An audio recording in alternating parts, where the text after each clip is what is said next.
Hey there, Groovesters and Groove Stars. Ridgely here with another Groove Growth program with a dear friend. We go back a long ways, back to before we had so many wrinkles. There was a time when we didn't have quite as many.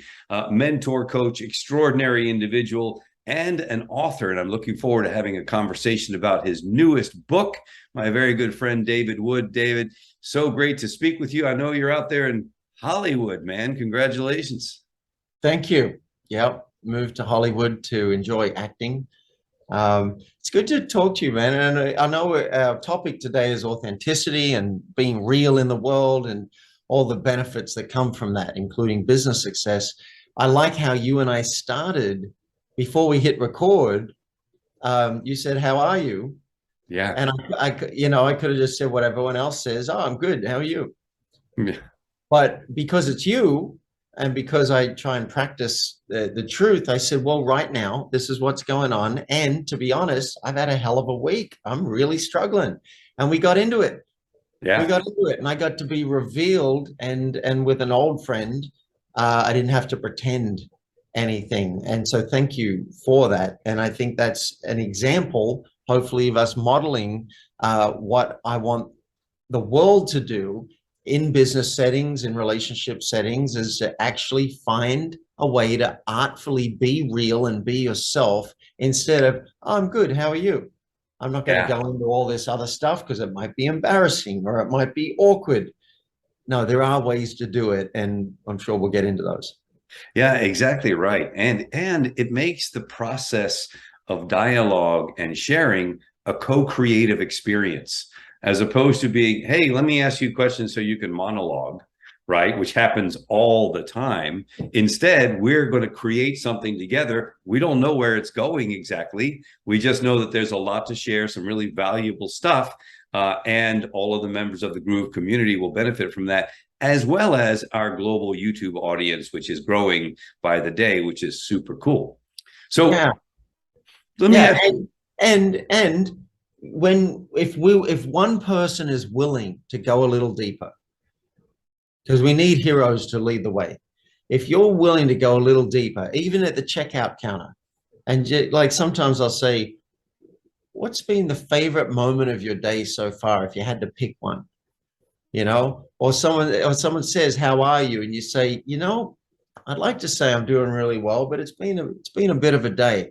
If someone's willing to be real, that gave you a chance to say, oh, I totally get it. I had this happen to me and whatever. I'm like, well, hearing that, I feel a little better about it. Like I'm not the only one. And then I had an insight, and we're pinging back and forth in reality Yeah. instead of me presenting a front to the world and showing you a shiny face and you presenting a front and showing a shiny face. I think it's hurting the world. And so let's stop doing that. It's funny. I just got to share this quick story. So I'm in the grocery store about a week and a half ago, and I go to the counter, and I generally try to pick whoever's looking the most grumpy. So if they're the grumpy person, and I play this game, how can I make you smile?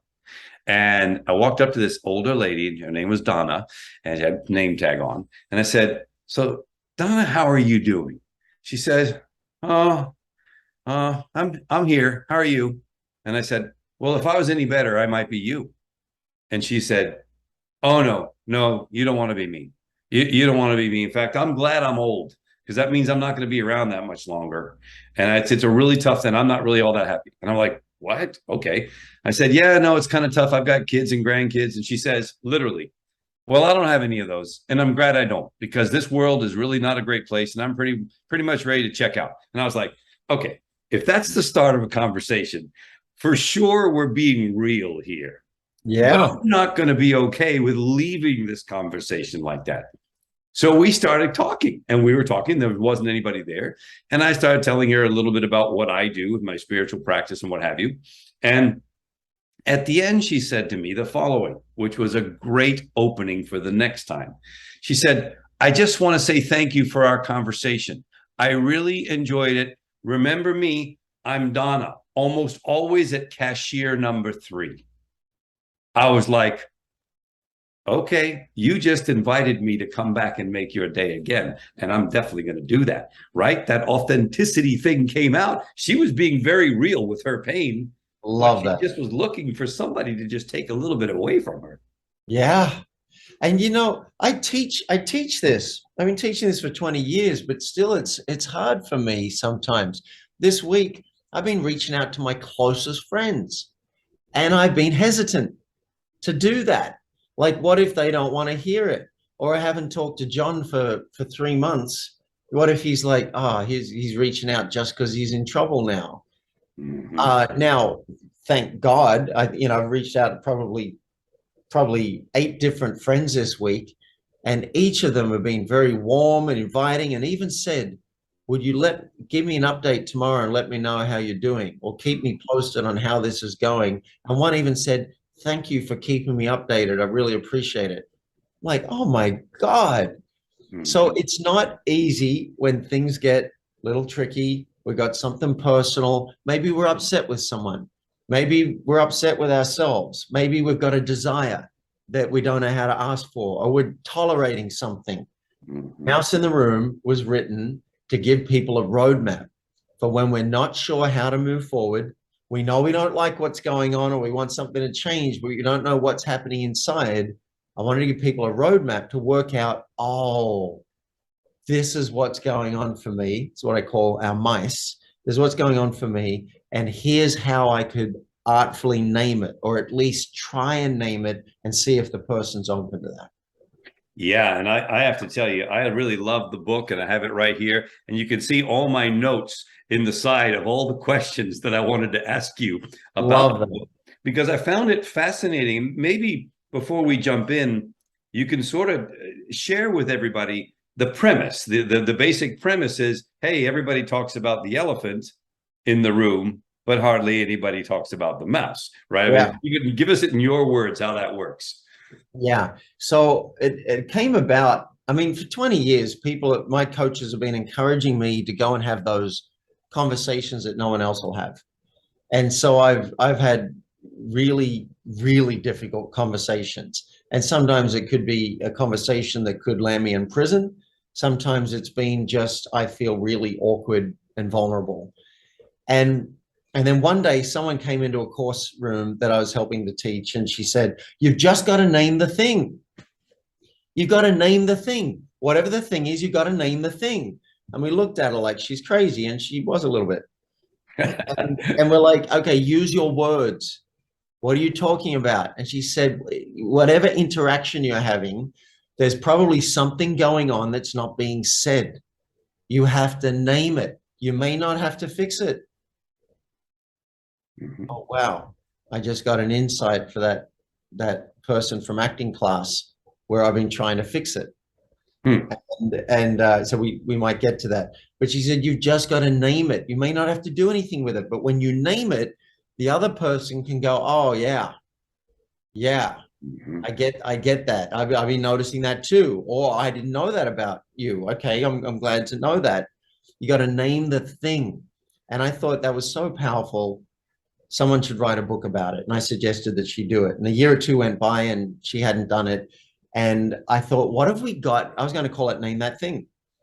But I thought, what have we got in society closest to that? And it's the elephant in the room. Mhm. We know about addressing the elephant in the room. You see it, I see it, no one's saying anything. All right, that's weird. You Mhm. should address the elephant in the room. And I could have called it that. But many creatures in the room are much more subtle. For example, when you said, how are you? I had a bunch of mice. It's not an elephant in the room because you don't see it, but it's a pretty big mouse for me is that I'm having a really rough week. So I named it. Um, with this person in acting class, she hasn't been responding to any of my texts. She hasn't been saying hello. I have no idea what's going on. I can make up some stuff. So now it's becoming a bit of an elephant because now, like, what happens whenever I see her in class? But my mouse, if I start looking in, what's going on for me? I'm worried I did something wrong. I'm Mhm. also worried that if I did, she might badmouth me to other people, and maybe other people get on the bandwagon and go, "Oh yeah."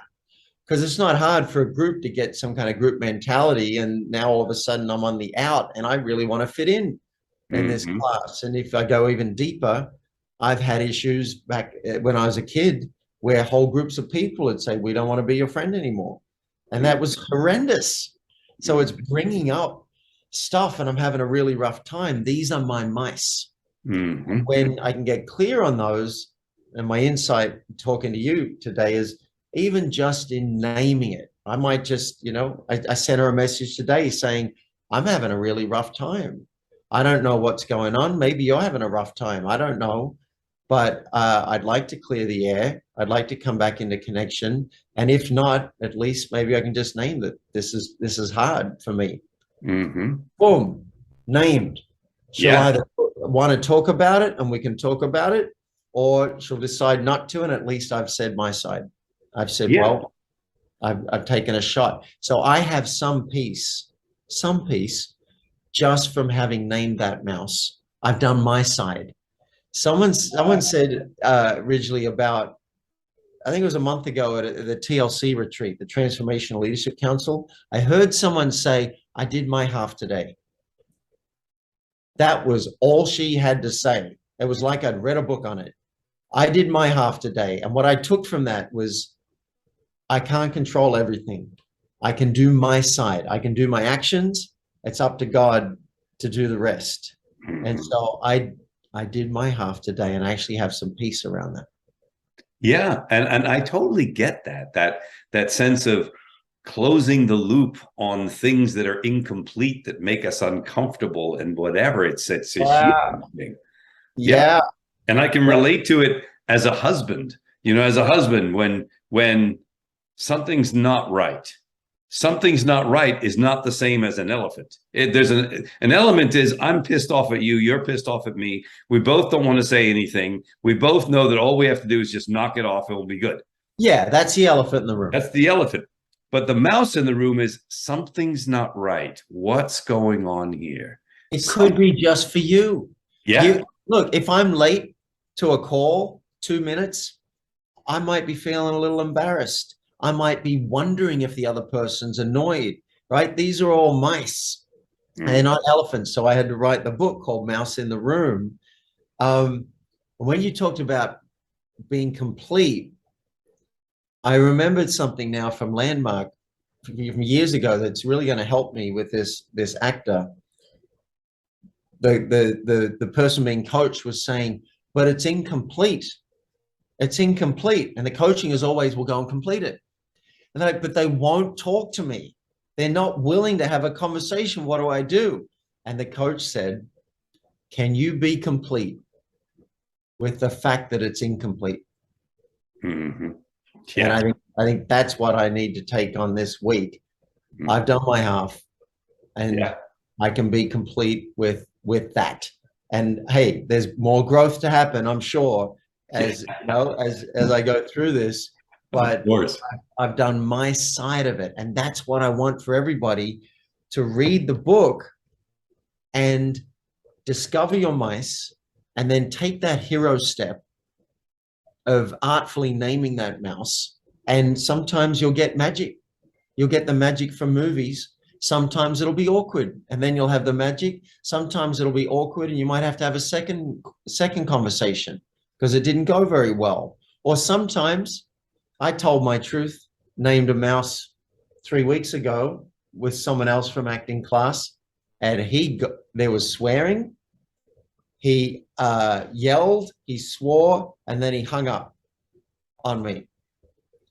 That's what happened. And I very nicely, so I just said, I don't want to do a scene with you.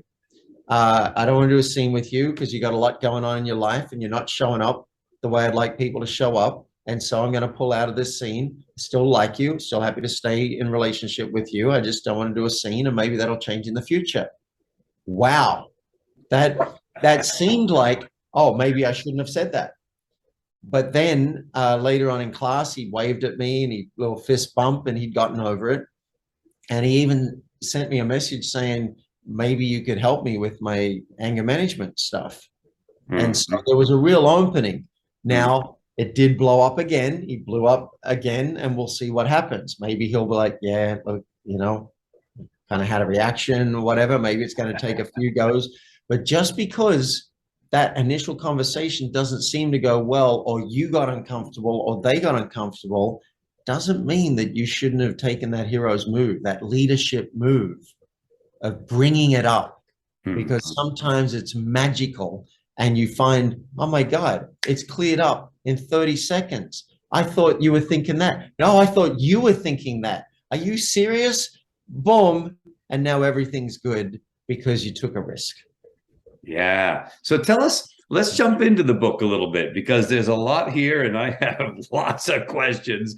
I really loved it. I really did. And I want to recommend to everybody Groove. We'll obviously put the button below so people can go find the book and buy it for yourselves. Tell us a little bit about introducing your mice. How do you start the process of mouse naming? Yeah, thank you. Well, it starts with discovery. And I want to name a mouse before then. My desire is to let people know, if $12.95 feels too much to fork out right now, the worksheet on how to do this is a free download. And it's called the 3D process, or a 3D worksheet, or sometimes mouse naming in 3D. And it'll run you through what I'm about to share with Ridgely. And you can print off 20 copies. Just go to mouseintheroom.com, and top left, it's not obvious, but top left, there's a link for you to download it, print off a few copies. And anytime you got something like this, the worksheet will guide you through it. Perfect. Yeah, and I'll put all those instructions as well so people can. Wonderful, wonderful. So firstly, it starts with discovery. What are your mice? What's going on? Now, the clue will be you feel upset with someone, or there's something you want, or you're frustrated, or maybe you're complaining. You got a complaint, right? Oh, this so-and-so did this, I don't like it, whatever. These are the clues. So then you get your worksheet out, and the first thing it's going to ask you, the 3D process. The D's stand for discover your mice, decide if it's a mouse worth naming, and then disarm the other person so that they're actually in a good space and willing to receive your mice. So let's start with discover. If you know you've got an issue, so I'll take this one that's been really alive for me. Someone just stopped responding to texts and is just ghosting me. And so I don't like that. I don't know what to do with it, but what are my mice? So we go through the worksheet. What's going on for me? What am I feeling? Well, I'm feeling a bit hurt. I'm doubting myself. Like, this is a really nice person. She's a really nice person. If she doesn't want to be friends with me, and I don't know if that's true, we call that a storytelling mouse, right? It's like, maybe she doesn't want to be friends with me. If someone so nice doesn't want to be friends with me, what does that mean about me? Like, ouch. And so I'm doubting myself. I'm wondering if I did something wrong. It's something I could apologize for. I know that she's in a relationship with someone else. Maybe she thought that I'm not okay with that, and I want more than friendship, right? Another storytelling mouse. But you get all these down on paper so that they're not running around in your subconscious. I also realize I have a desire mouse. I'd like things to be good and easy between us so I can say, hi, how you doing? And also, I thought I'd found a good friend in class, and I'm kind of worried that I might not have that anymore. So that's another desire, that I'd like to have a friendship with this person. This is gold to get clear. If you've got a therapist, this is the kind of thing a therapist will help you get clear on. If you got a coach might be able to draw it out so you can get clear. Discovering your mice is a win, whether or not you decide to go and name them. So I encourage you to print off the worksheet, and anytime you got an issue with someone, at least work out what's going on with you. Well, good. Well, one of the things that I liked in the book is where you stated, don't kill your mice, befriend them. Yeah. So maybe you could tell us exactly what you mean by that. Yeah. So let's suppose I'm thinking, I'm doubting myself.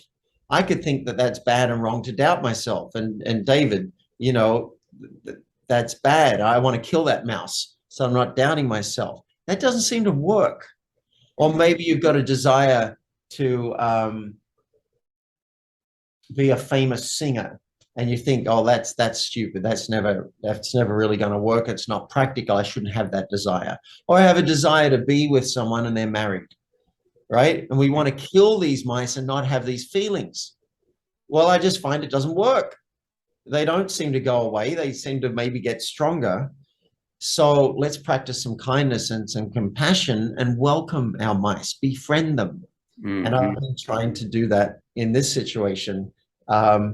Okay, get in touch with that vulnerable part of me that doubts myself. That part that when I was a kid, and some kids are like, "We don't want to be friends with you." Ouch. Mm-hmm. I want to welcome that part in. Maybe have some tears, and let it play its course. Let's befriend our mice. The more we can befriend them and deal with them, even with just ourselves, the less power they have.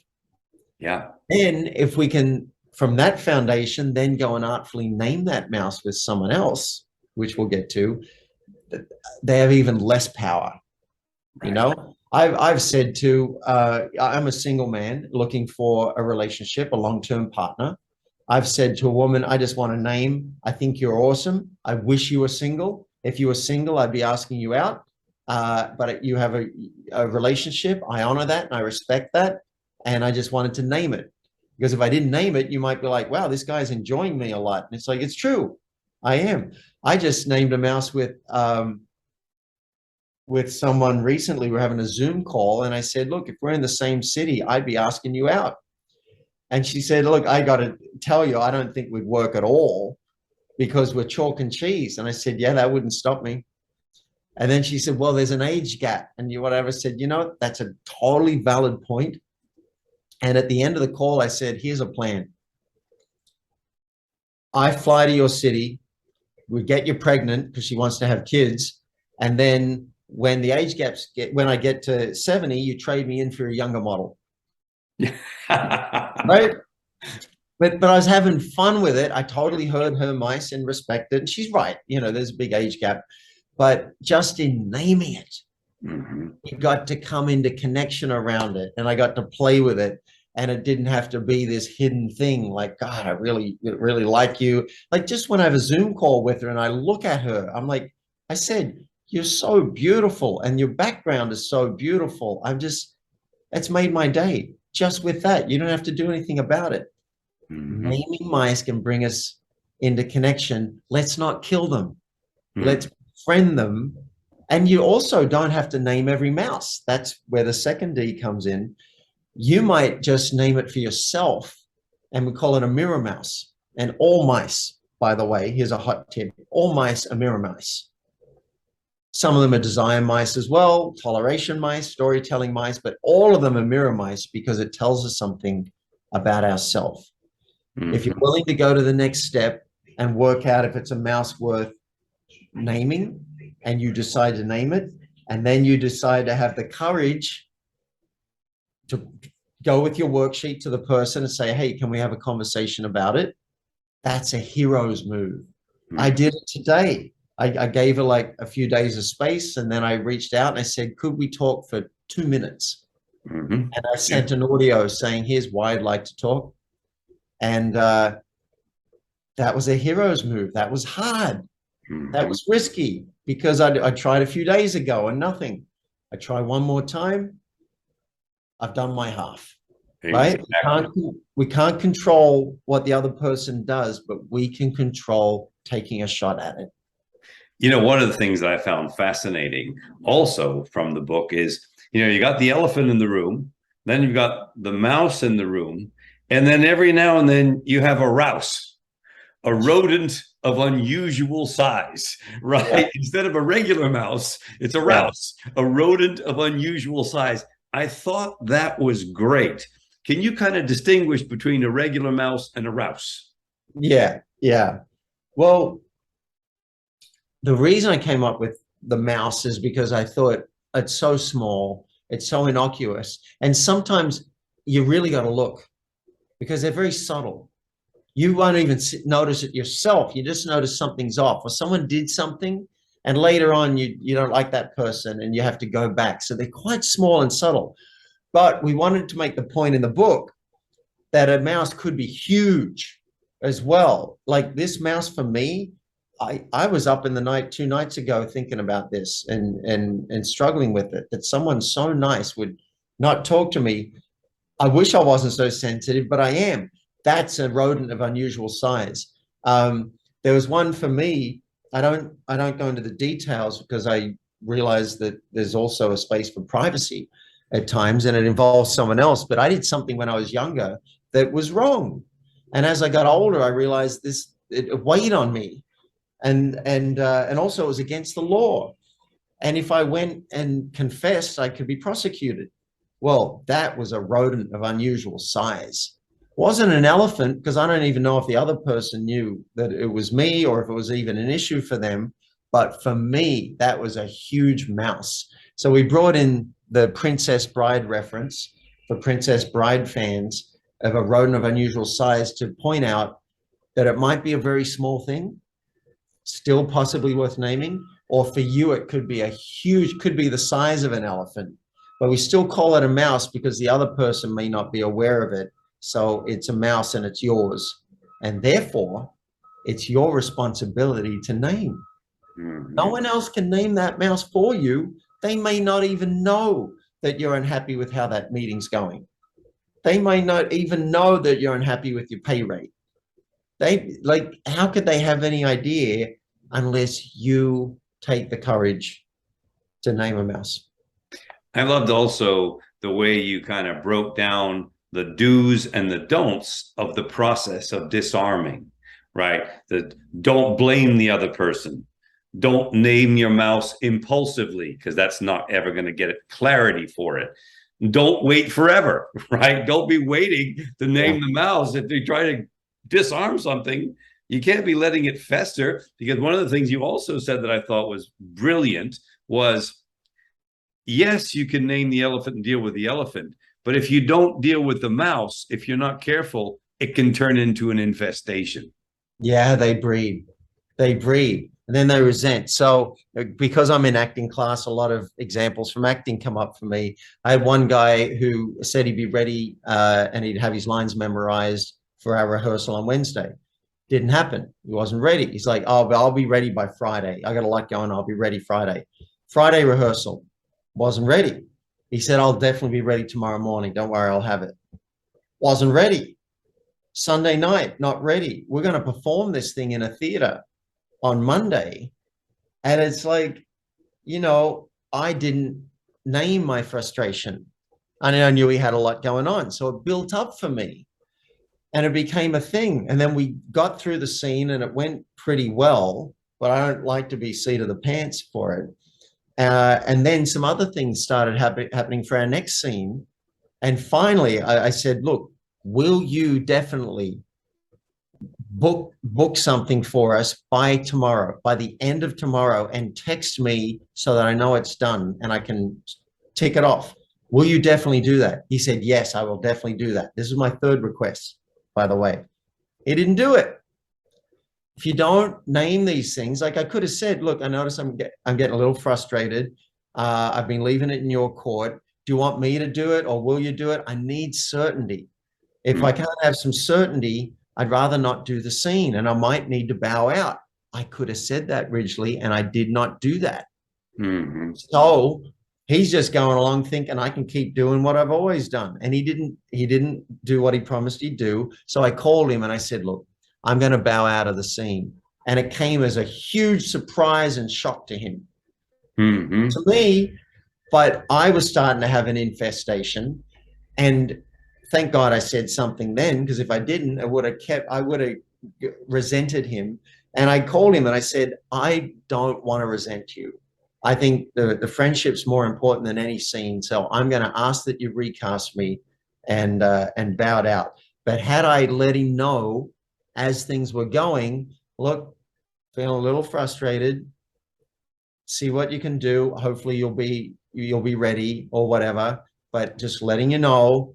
And if it keeps going this way, I might need to pull out. I'm not there yet, but I want to give you a heads up so it's not a shock. I could have done that.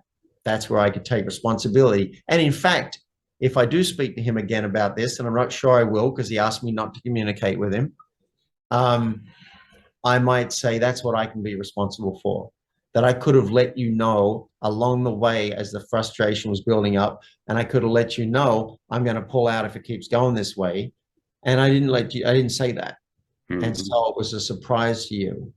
And in fact, having seen that now, right now, what I can take responsibility for, I can see that I might be willing to do another scene with him as long as it's very clear what my expectations are and knowing that if they are not met, then I am going to pull out. Now, that also could be a setup for disaster because to set up something like that with someone who's very likely to not fulfill on the, I don't want to set anyone up for failure, but Sure. I'm now seeing where I can take responsibility. And that's one of the benefits of filling in the 3D worksheet is you can often see there's one question. What might it be like to be in the other person's shoes? You Yeah. have to like start to consider that. Oh, wow, from their point of view, there's no big deal here. There's nothing, I'm making a mountain out of a molehill. You know what, mate? I think we need to continue this conversation. What do you think? I'm not feeling complete here. You've got a call. What if we pick it up in a couple of days and spend another 30 minutes on this? What do you think? I would like to. Yeah, I think you're right. I think we'll do it in two stages. Um, in fact, if you like, my call is going to be 30 minutes. If you're free, we could continue this then, and we could do another 20 minutes or so. Well, let me wrap this up with everybody. Just let them know. Okay, Yeah, Groovesters, Groove Stars. What we're gonna do is we're gonna pick this right back up again and get part two, and so you can really find out how to take care of your mice and get the mouse in the room and sort it out. So we'll be back at you very shortly. All right, ciao for now.